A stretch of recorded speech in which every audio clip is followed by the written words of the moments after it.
ओम नमः शिवाय. शिवपार्वतीकडून एकमेकांचे पूजन. ब्रह्मदेव नारदांना म्हणाले, हे मुने, त्यानंतर हिमालयाने शिवजींना वेदमंत्रोच्चारपूर्वक उपस्नान घातले. पार्वतीच्या सख्यांनी तिला मंगलस्नान घातले. शिवजीकडून आलेल्या वस्त्रांनी तिला सजवण्यात आले. तिला निरांजनाने ओवाळले. हिमालयाच्या नगरीत सर्वत्र प्रसन्नता पसरली होती. कन्यादानाची वेळ ज्यावेळी जवळ आली तेव्हा मंत्रीजनांनी सर्वांना लवकरच लग्नमंडपात बोलावले. शिवजींनीही मंगलस्नान केले, उत्तम वस्त्रे धारण केली व मनोहारी आभूषणे घातली. ते नंदीवर बसून निघाले. मंगलवाद्यांचा मोठ्या प्रमाणात ध्वनी सर्वत्र पसरत होता. मंडपाच्या प्रवेशद्वारी हिमालय उभे होते. त्यांनी शिवजींना हात धरून वृषभावरून खाली उतरवले. पंचारती ओवाळून त्यांना नमस्कार केला. शिवजींना सिंहासनावर बसवले.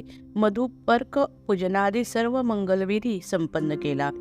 पार्वती शृंगार करून वेदीवर बसली. सर्वजण विवाहाची अत्यंत उत्साहाने वाट पाहत होते. गर्ग मुनींनी पुण्यवाचन केले. पार्वती शिवजीचे ध्यान करत होती. शिवजी व पार्वती हे एकमेकांचे पूजन केले. पार्वतीचे कन्यादान. ब्रह्मदेव नारदांना म्हणाले, हे मुने, त्यानंतर गर्ग मुनींच्या सांगण्याप्रमाणे हिमालयाने कन्यादानाच्या कार्यक्रमास प्रारंभ केला. शैलराजाने शिवजींना अर्घ्य व पाद्य दिले.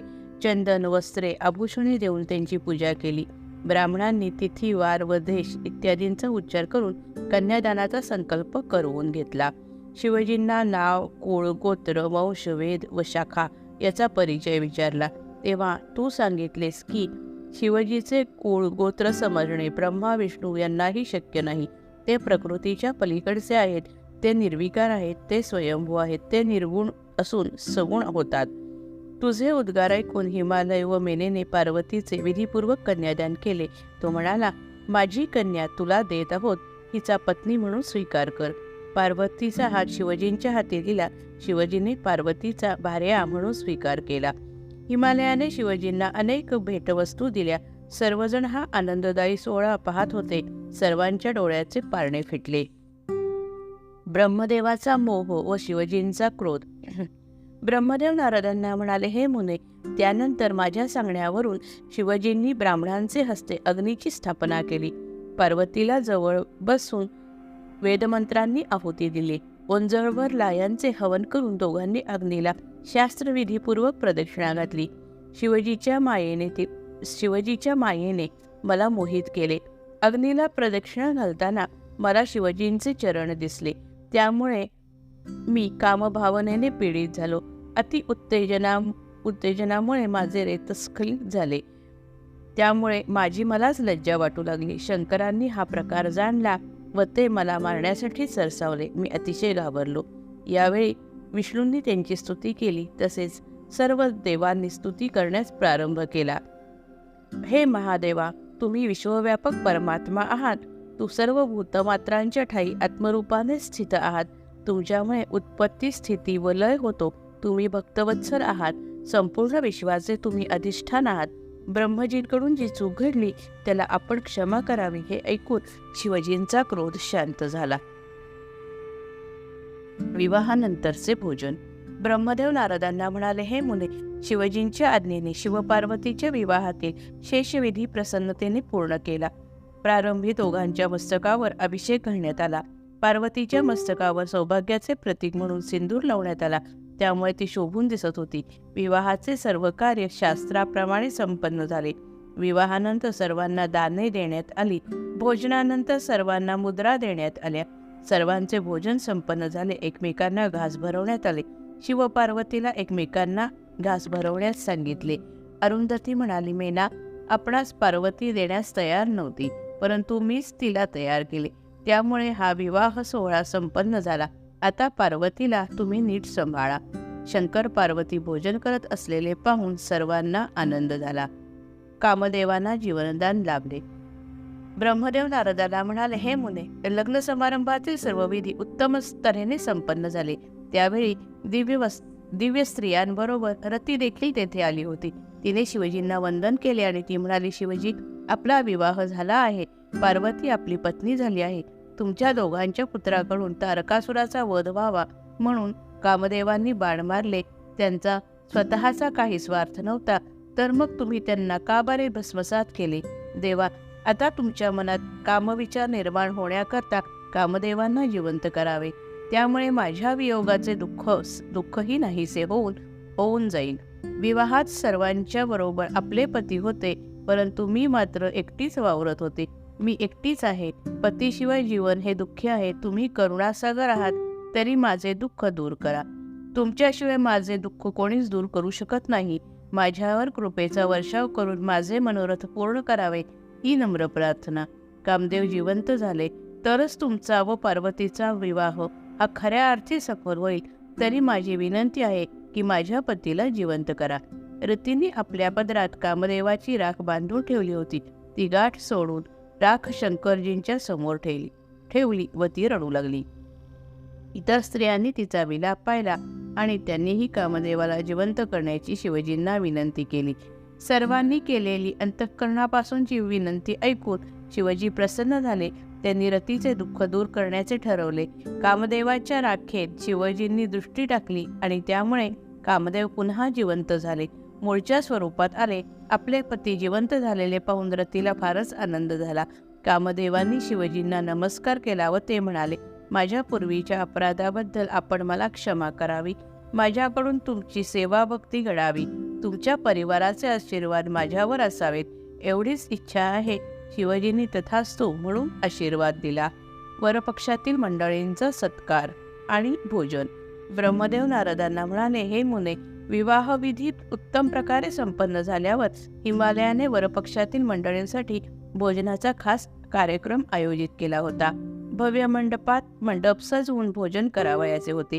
भगवान शिवजी सर्व देवदेवता, ऋषी मुनी, साधू संत, देवगण, शिवगण यांना आदरपूर्वक भोजनाची निमंत्रणे दिली. त्याप्रमाणे सर्वजण आले. हिमालयाने सर्वांचा सत्कार केला. त्यांना आसनावरती बसविले. उत्तम प्रकारचे भोजनासाठी बनवले होते. सर्वांनी प्रसन्न मनाने भोजन केले.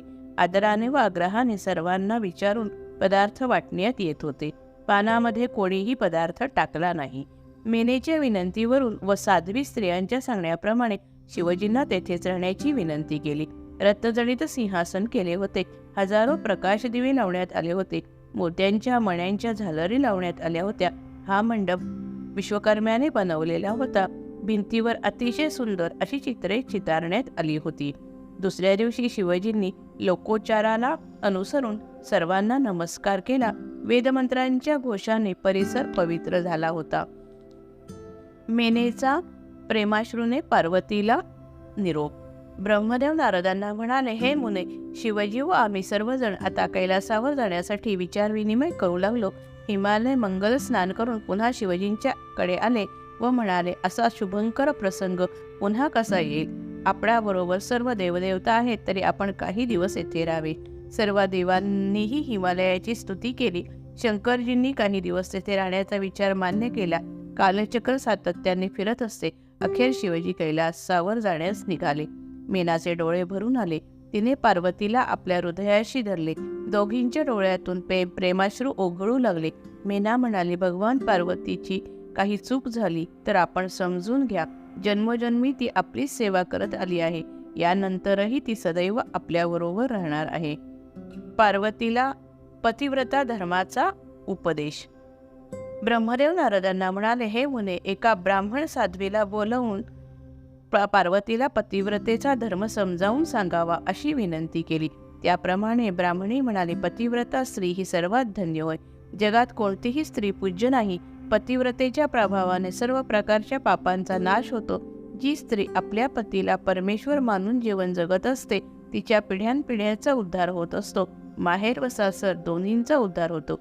पतिव्रता स्त्री म्हणजे तिच्या मनामध्ये पती सोडून दुसऱ्या कोणत्याही परपुरुषाचा विचार देखील येत नाही.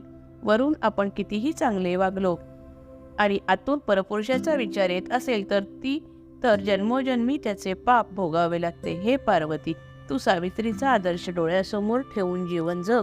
पतीची केव्हाही निंदा करू नये. घराच्या दाराजवळ फार वेळ उभे राहू नये. कारणाशिवाय दुसऱ्याच्या घरी जाऊ नये. आंतरिक डोळ्याने दुसऱ्याच्या माणसाला कधीही पाहू नये. त्यामुळे स्वतःचा आणि संपूर्ण कुळाचा नाश होऊ शकतो. सदैव आपला धर्म जाणावा. धर्मावर आधारित जीवन जगावे.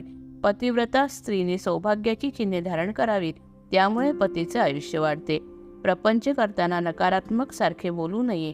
प्रपंच हसत खेळत करावा. आपणही हसावे व पतीलाही हसवावे. पतीबरोबर अर्धवट अशा गुढात्मक बोलू नये.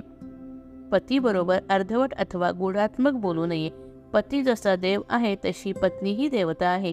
पतीने पत्नीला देखील देवते समान मानून तिचा आदर करावा. परमेश्वर आतमध्येच असल्यामुळे तो सर्व गोष्ट जाणत असतो.